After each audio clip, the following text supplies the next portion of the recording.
before we started working together, which was, I think, early 2020, I was a oil and gas analyst at an oil refining company in Lagos, Nigeria. I wasn't very fulfilled with my role at the time, and I had considered pivoting industries and, transitioning careers.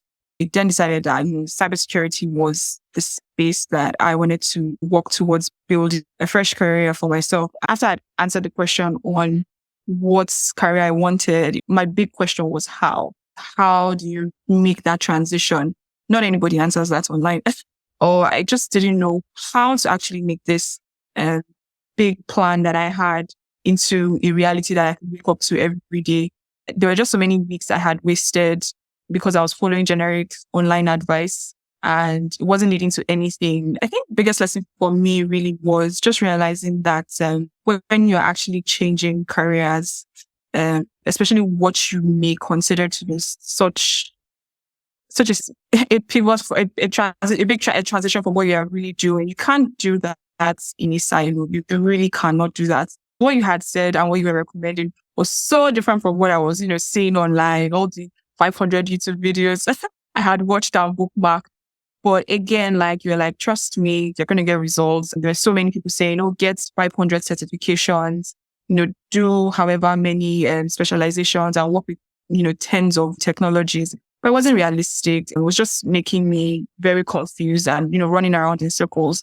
And I didn't want that. There are so many people that have so many certifications. And for many recruiters, it's the same thing they see every day, right? I mean, and at some point, what they want to see is actually personality. I know this is a very controversial opinion, but certifications alone is not enough. It doesn't necessarily say that you can do the work, right?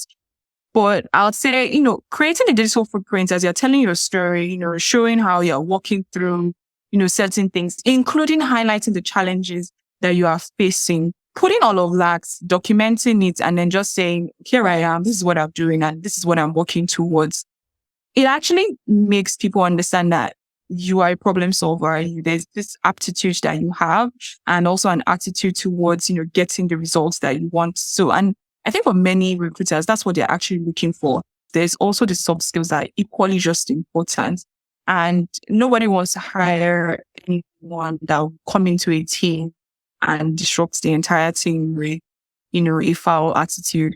But once you can create, that narrative, through your style of communication, and they can see this, they're already building this character in their mind.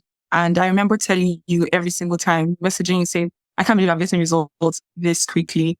The roadmap and milestones that we had actually crafted for me were very clear, very straight to the point. And I knew that this system that I have in place would actually get me what I want. But I wasn't sure when. Because I knew it would be in a shorter time.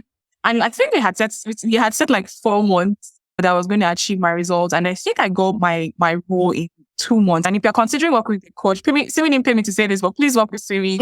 You would not regret it.